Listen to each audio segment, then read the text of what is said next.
welcome to 3 Takeaways, our agency new business video series where we focus on one new business category and give you 3 takeaways to help improve your new business program.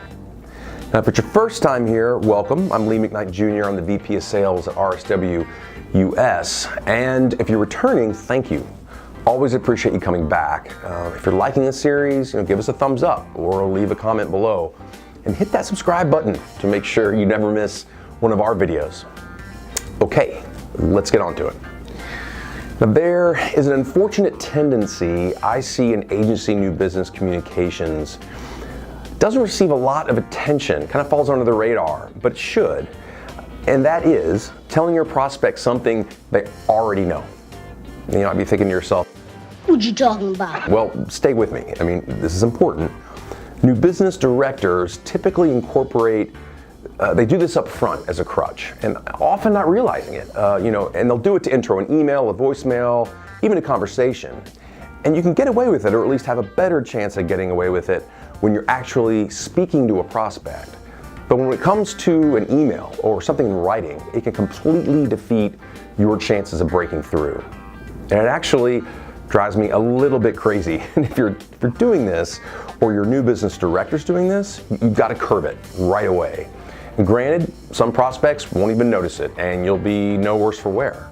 But it could annoy, or worse, even offend a prospect. So what do I mean? Let me give you some examples, and we'll do it in the form of our 3 takeaways. And here's your first takeaway. Telling your prospect that their vertical is one of the most challenging out there. This one is probably the least odious because you're usually trying to show some empathy with the prospect. In order to lower their guard, it helps you break through. And it usually reads something like this, in the beginning of the first sentence. So, hi Erica, pharmaceutical marketing is one of the most challenging areas to navigate today. And we've been doing it for 16 years. All right, at first glance, or as you're hearing this, you may think, well, there's nothing wrong with that. And it may slide, and Erica keeps reading. Or she immediately deletes it. And she's thinking, yeah, no kidding. Tell me something I don't know.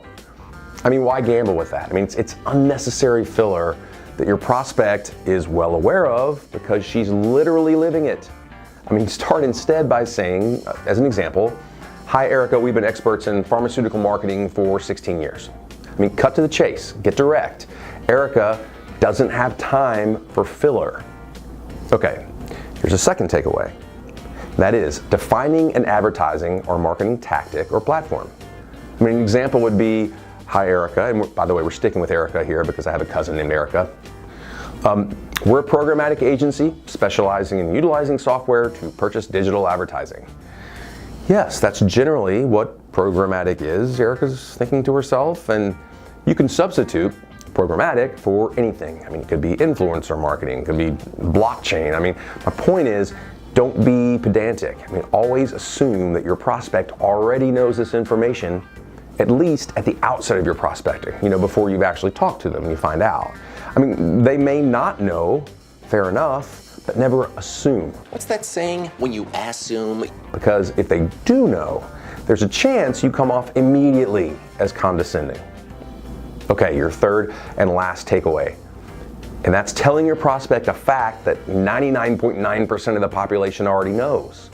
Again, this may sound silly, but I see this often as well. Here's another example. Hi, Erica, Amazon is one of the largest retailers today, and we can help you navigate that maze. Again, it may get overlooked, it may seem harmless, but why take the risk of insulting someone's intelligence with such a well-known fact? Now, all these examples may seem a little paltry, may not seem like a big deal, but I see them over and over again. And if nothing else, it's simply ineffectual sales writing, and it detracts from your goal, which is cutting to the chase as quickly as possible, so the prospect immediately sees your firm's value. Using these unnecessary fillers wastes critically valuable email real estate. So watch for it in your new business outreach and do your best to excise it.